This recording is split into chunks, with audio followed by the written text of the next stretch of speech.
Welcome back to another episode of Disruptance. In this episode, we are picking up from last week about housing inequality. Enjoy.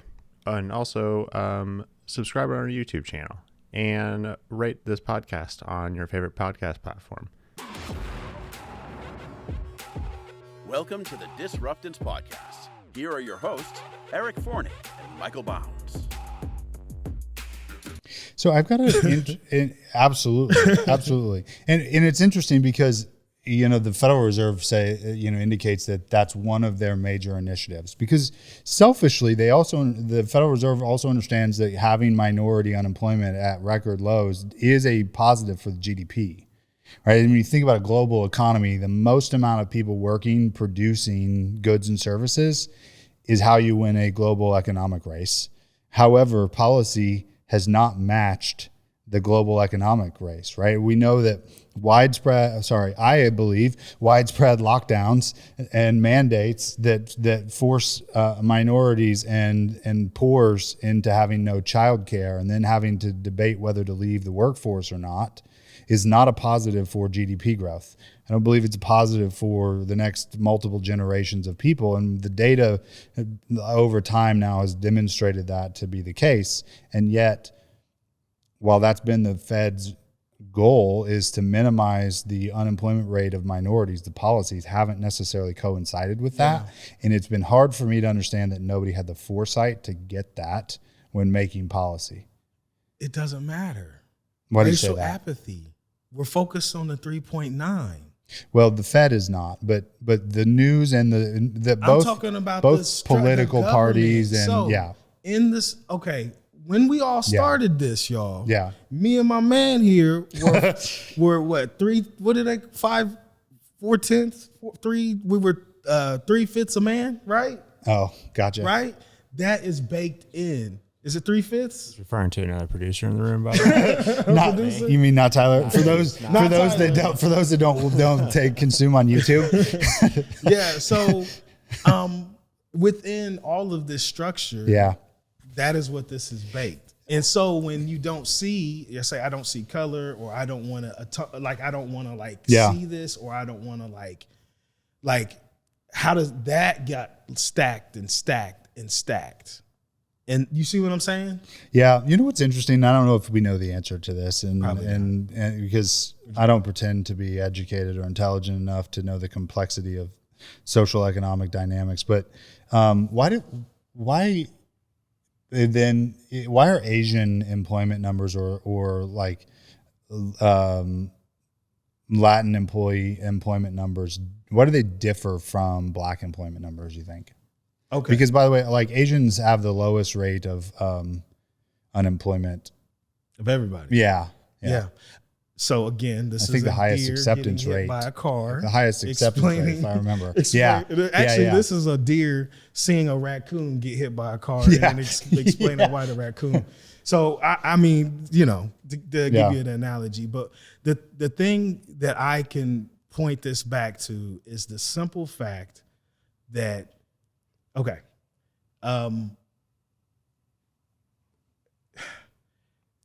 if you look in context,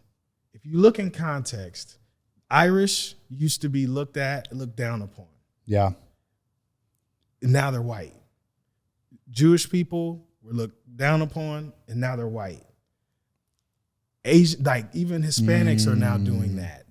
We can never do that. Got it. I will never ever.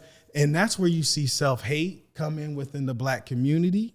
You see Sammy Sosa's white now, you know what I'm saying? Mm-hmm. So within this is you remember that goal you were trying to see? We'll never be able to see that because we will never be able to assimilate.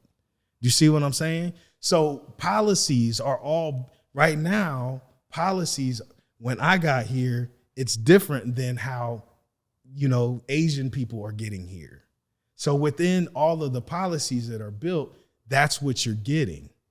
So is it what is causing it? Is it us causing it, or is it Black people causing it? Is it the chicken or the egg? Okay. See what I'm saying? Is it society? Is it a societal cause, or the minority itself. Right. Yeah. Okay. Why is that? That's what I'm asking. Why is the system? Like, there's talented people in Africa. There's talented people. Course. Why is that? Do we have policies that favor, Asian countries?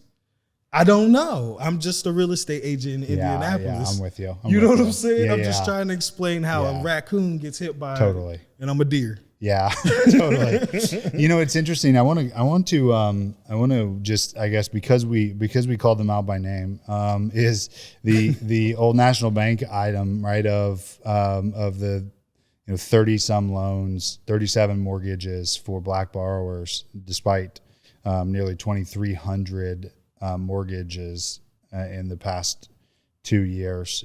How many? 2,300 mortgages, 37 of them Black, with in 2 years. Yeah, I said one. My bad. Now, again, I don't have the full data, so I want to. So it was on the news, so like this is legit. There's a couple pieces of data that would like help to like totally paint a.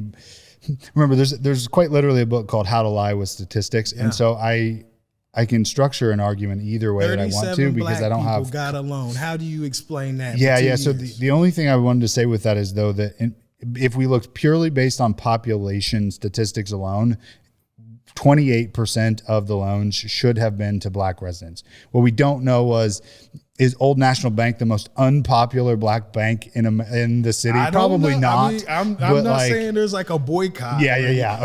I'll pull up their social media. We'll see what they got. Like, that's the only thing we don't know is what were the number of applications compared to the number of rejections compared to the number of approvals. But nonetheless, we know based purely on that number alone that there clearly is not an equitable amount of origination, which then tells me, okay, we have to fix this.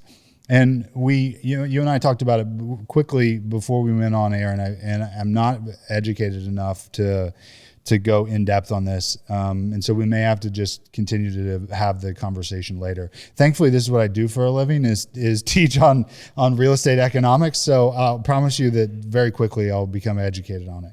However, one of the challenges is that there may not be enough government programming and subsidies and focus on programs to incentivize buying and borrowing in zip codes and in locations in which they could significantly bolster that. They do approval. It and y'all kill it. It's called affirmative action. That's all that is. Well, and I can't tell you it gets labeled enough. that. Literally, it gets labeled that. So you want to talk about hijacking. Tell me about anything that is meant to structurally bolster up a minority then gets demonized by calling affirmative action. And then guess what? Me as a Black person, I'm driving my truck. White people look at me and said, "Oh, affirmative action." So it's both a hindrance and a blessing. So this is, I guess, I want to make sure I understand what you're saying is the affirmative action is in essence what you're saying is the concept of affirmative action has been hijacked and politicized to be a trigger word for like mask and emails. Yeah, Benghazi. Yeah, and there's a lot of them, right? Like we talked about the word privilege, right? Is one of them, right? Yeah. Like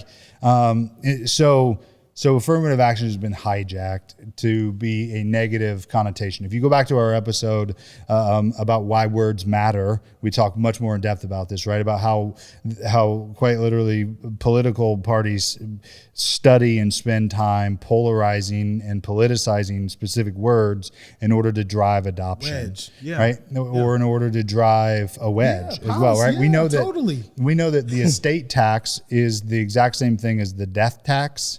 And one was able to get passed, and the other one continued to be denied because purely on the wording alone. Right? It's the reason why it was, the Build Back Better, and it was the Patriot Act, and all of the other words that were chosen. But I guess what I think you're saying is that because they call it affirmative action is the reason why oftentimes they're not accepted. Now, it looks at as a free handout to me. You take out of context what has happened. Does that make sense? Yeah. It's interesting though, because I've got a benefit I benefited in my extra broke days of a program that was meant to. It helps everybody, bro. It does. I know. That's just That's it. what's crazy. We're Like, I got a literally zero cutting off down. our nose to spite our face. But I got a 0 PMI loan, and the only requirement was I had to make less than the median income, and I had to buy in locations in which, like, met. Nobody wanted to buy. Well, and what was wild is I just had to be in Marion County, which the data told us was 28% black residents. There are tons of places that fit that, like, that could be in the largest county in the state, but it's not Hamilton or Boone. Yeah. And this is another thing. Okay, so check this out. You got that, because they're trying to get you to move they're back. trying to get anyone, They're trying to get anyone to move back to an area that historically was redlined, where you couldn't get loans, you couldn't get insurance. So today, the value is worth less than it would have been if you would have been able to get a loan on it 30 years ago. So we're now paying money to get people to go back and right our wrong. Now I'm following you. Got it. You're saying we would have been better off 30 years ago just to have had equal opportunity. No, we gotta go back and fix it. It cost us more Correct. money. Yeah, we pay the sin. We pay exponentially for the sin that we committed decades ago. Yeah, absolutely. Which is unfortunate, but yet that's the only way that we can do this now, right? That's what I'm saying. So like, but then when we say, okay, we're going to have programs that benefit everyone, it just doesn't. But when you close your eyes and you see these programs, you see that it benefits them. I don't, and not but yes, you. some people do. Yeah, some people. Yeah. And so then, therefore, that selfishly, program I was just trying to think about me. Let's be real. I was like 0 PMI. Hell yeah, let's go. Like, I can make a lot of money on that deal. Yeah. And as a 26-year-old broke kid, I was all about that. And look at how it's impacted your life. Absolutely, without a doubt. You wouldn't be here. Yeah, I mean, dude, without a doubt, I walked out with $44,000 out of that loan. And that changed the trajectory of my business career, because you can go into business with incredibly low startup costs and have a 40 plus thousand, what at the time was a year's worth of my salary. Right. You can compete differently when you have a parachute. Yeah. Right. When you're jumping out of the plane and you know that you're not going to fall to your death no matter how badly you fail. It changes. That's right.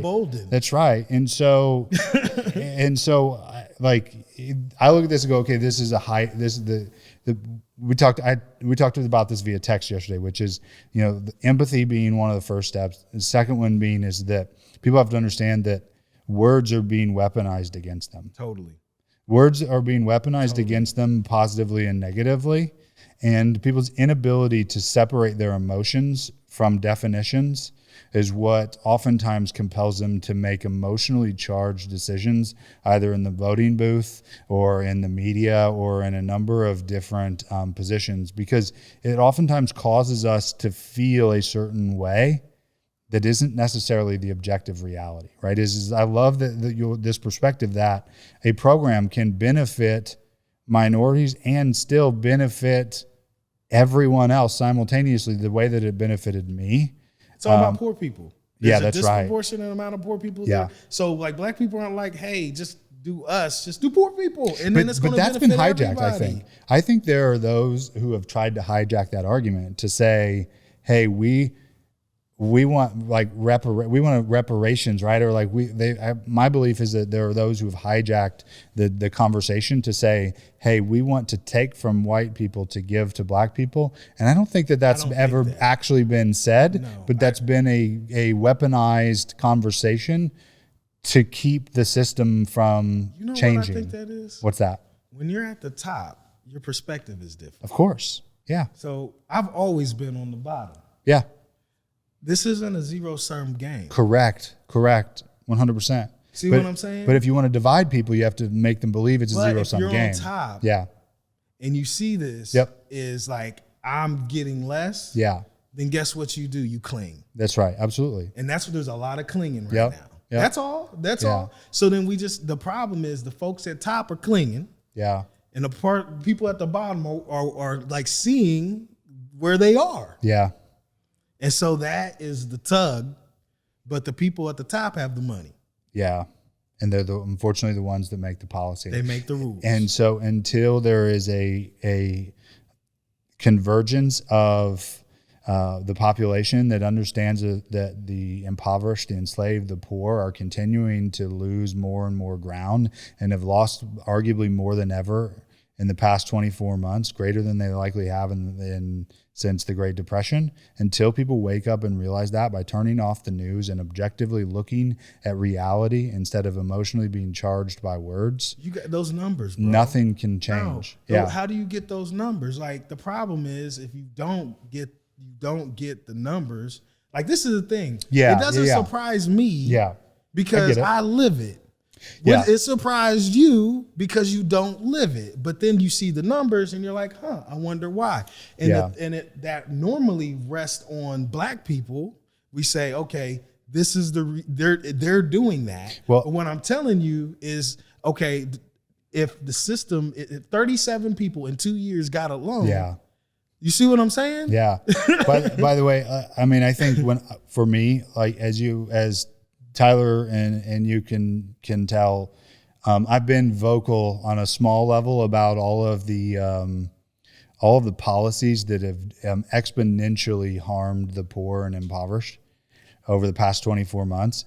That was a feeling. The data is now coming out that is demonstratively the case, right? We know that abuse cases for domestic abuse have gone up. We know that suicide deaths. We know that drug abuse deaths have gone up. We know, in fact, that at my age, I would have been more likely to have been murdered than to have died from a pandemic, right? We know that that arguably for some subsets of the population, the response has been worse than the stimulus. And so that's the thing that drives me crazy is that unfortunately people have to disconnect from the way that words make them feel until they're willing to come together regardless of what divides them and start to make an actual change towards the system that has further driven impoverishment over the last 24 months. I think that we have to get clear on words. Like, if I'm sitting here and I'm talking and I'm saying this word and then you're saying the same exact word, but when I close my eyes, I see this, and you close your eyes, you see that. Yeah.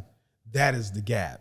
And this is the thing. Like, I also, too, I bought my house. I was 19. It was 100% financing. Yeah. I would not be sitting here today if I would not have done that. 100%. And if my son is building a house, I mean, he's having a brand new house built. I'm proud of him.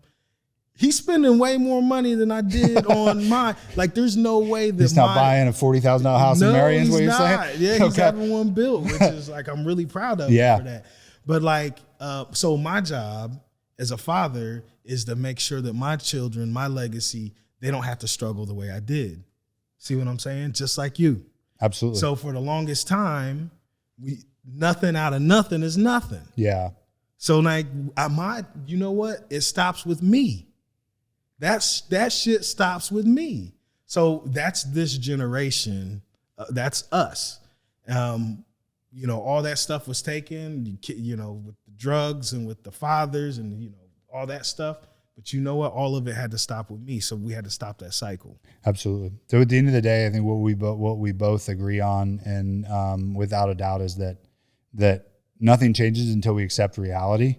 Nothing changes until leadership starts being displayed as well. I think we're a week out from Martin Luther King Day, and when I think about someone who used words to unify understanding and messaging, it's obviously MLK is the one who comes to mind so much for me because of his ability, his command for the language to unify people, regardless of where, at scale, regardless of where their perspective was.